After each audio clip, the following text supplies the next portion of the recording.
Oh, Captain, till we find where the treasure be. I see beyond the sea. Oh, Captain, till we go on a journey. Follow me, we shall go foreign.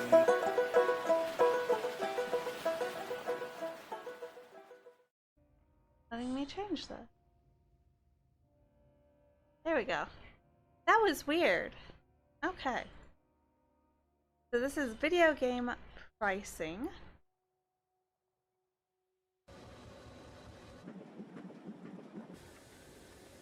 Which I think we can all agree, like, if you've watched the steady rise in the price of video games and what they're going to be, like it's predicted that they're going to end up being, like,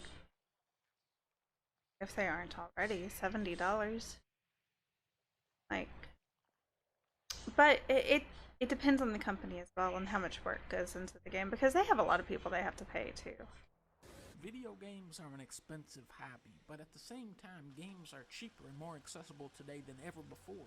When the Atari 2600 launched in 1977, it cost $200, which doesn't sound too horrible until you adjust for inflation and realize that was like it costing $900. Imagine paying $900 Wow.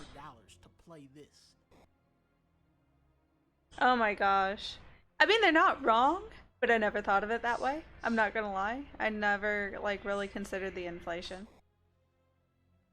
Some game, huh? Some game! Why is that dude yelling like that? What the heck? $60. This is what you expect to pay for a brand new AAA video game. But Yeah. where did this price come from? Well, in those initial Atari days, games were going for $20 to $30, so pretty good deal. Wait a minute. What the fuck? That was $121 when you adjust for inflation. $120 for Plaque Attack? Oh no. Oh my gosh. $20 to play Oink. Oink, ladies and gentlemen. $120 to play Tax avoiders. What? I've never heard of that one. What? Why did you have to avoid paying your taxes? Because video games cost $120. God damn. Jump to NES times. Games are now $60, which was like $150. Jesus Christ. However, that price point would remain at $60 going into future console generations. So while the value of the dollar dropped, video games were subtly becoming cheaper with each passing year. That's Except true. when they try to sell Turok for $80 for Turok. What? There better be over 80 dinosaurs in this game. $60 is still a lot of money today, but for a top-of-the-line video game that you are going to play and enjoy for the rest of your life, a work of art that developers poured years of their lives into, $60 for that? That's just a good deal. The joke is, how many $60 games meet that criteria? These dumbass games out here, you should be paying me $60 to play this bullshit. The price of it. I mean, okay. He's not wrong there. There are games that are absolutely worth that. There are games that you pay less for that, you know, you feel like are worth that because of how much game time you get out of them. I mean, I haven't played it in a little while, but like Cozy Grove was not $60. It was like 20 maybe? And I love that game. I need to start playing it again. But yeah, I mean, he's not wrong. A game has absolutely nothing to do with the quality of a game. Madden costs as much as Mario Odyssey. Assassin's Creed is... Yeah, there's definitely games that should not cost that much, but they do. And some of that's going to be licensing. I mean, he mentioned Madden. There's going to be a lot of licensing with that. So that's why it costs so much, though. Would be my assumption. 60 and Red Dead 2 is 60. Cyberpunk is an unfinished game. Doesn't matter. $60. Yeah, Cyberpunk was depressing. I had a lot of high hopes for it, and I really still liked my character. Doom Eternal is one of the best shooters of all time. Also $60. It's like if you walked into a car dealership and you could buy a Rolls Royce for the same price as a used PT Cruiser. Where it gets even more absurd is when you take into account indie games. Yes. Cuphead, Sonic Mania, Inside, Gungeon. These are some of the best games you can play, and they cost $20. Meanwhile, Metal Gear Survive is $30. Sonic Forces was $40. Balan Wonderworld was $60. What the fuck are these prices? They're just picking an arbitrary number out of Balan's golden hat. You know, that makes a lot of sense too. Now, for the indie games, I think a lot of that is because they are smaller studios and they know that they're not likely to get the same um they're not likely to be able to charge the same as triple A developers, quote unquote, because a lot of their stuff just a lot of the AAA stuff just isn't that great anymore. Marketing will forever manipulate gamers into wanting to buy the brand new cutting edge game, even when there's nothing new about the game because it's all built on recycled technology from years ago. My Yep. question is, why is everyone What? Why are they okay? in such a rush? That's to nice play a glitch. new shitty game that isn't even finished yet, that cost a lot of money. When you motherfuckers haven't even played any of the classics that have been out for years. Why are you trying to play Mass Effect Andromeda when you haven't even played Mass Effect 2? Yeah. Metal Gear Survive when you haven't even played Metal Gear Solid? Why are you buying any game? I haven't played any of the Metal Gear games, and for some reason, Facebook decided that I needed Metal Gear memes in my life. I don't know why. You haven't even played Mario Galaxy yet.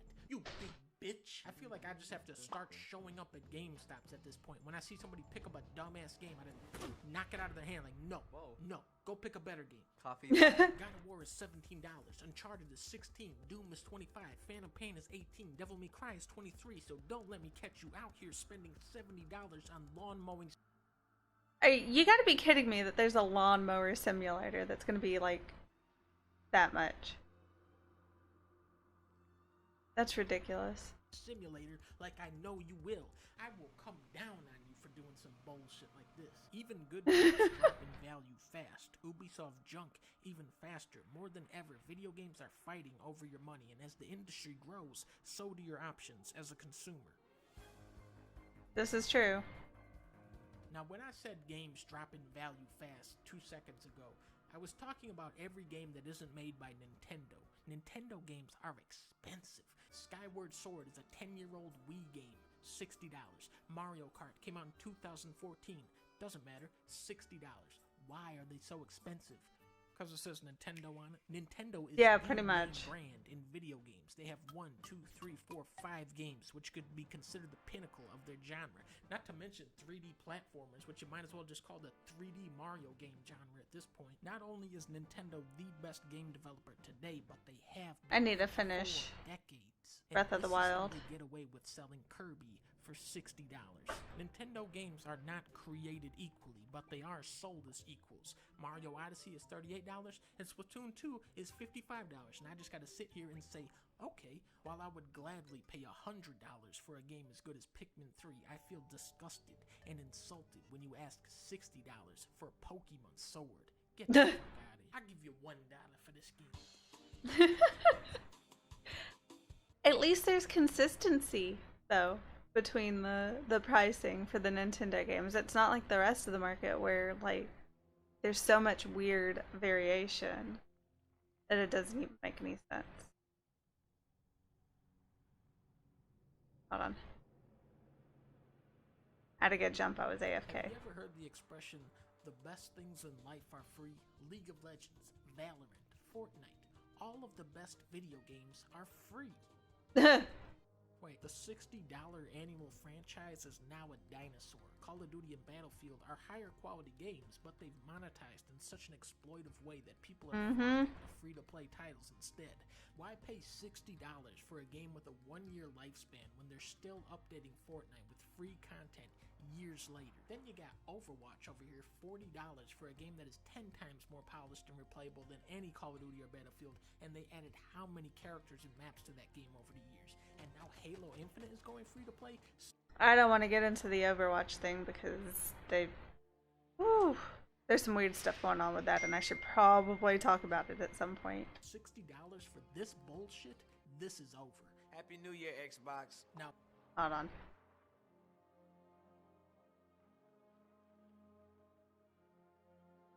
that my little dude over there? Yeah, I'm not trying. Let me get back up here.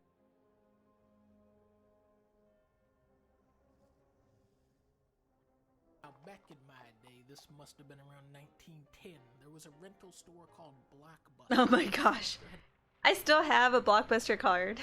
Y'all, I do. I'm gonna use it as a bookmark. Deal called Game Pass, where you could pay a monthly fee to keep out 1 or 2 games, and you could come in whenever you wanted and swap them out for another game. Back then, this was the best way to game the system. Yeah. Blockbuster always had. I never did it though. Pirates, and it didn't have Johnny Depp in it. I think this was a different version of the movie. Today, that deal lives on as the Xbox Game Pass. For $15 a month, you can get access to a pretty decent library of games. I think it's something like 300 games, and there is some really good stuff in here.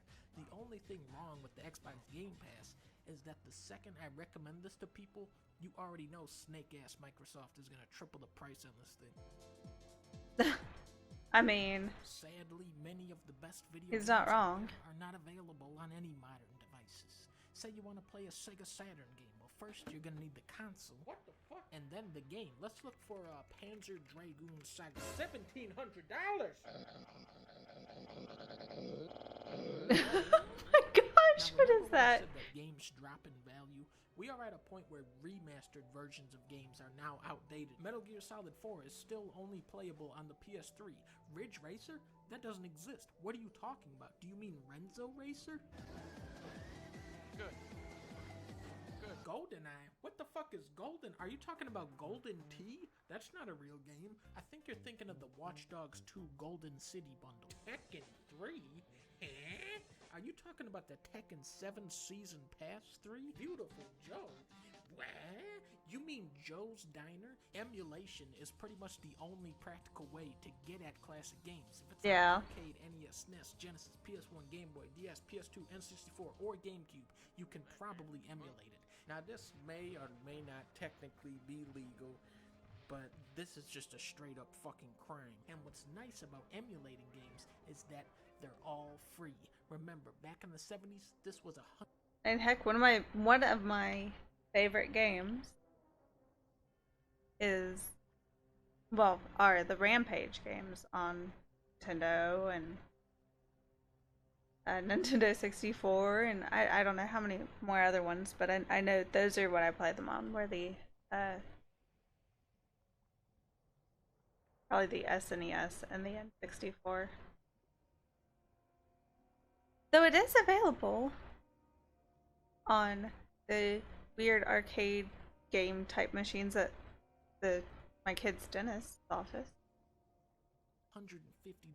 Today, it's a 7 kilobyte file. Sheesh.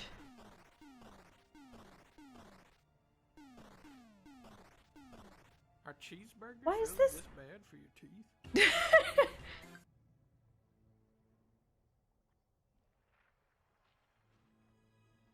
I mean,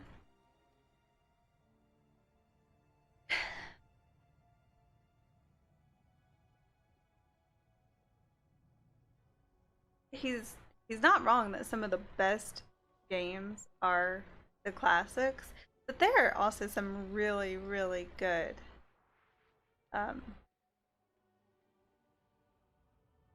current games.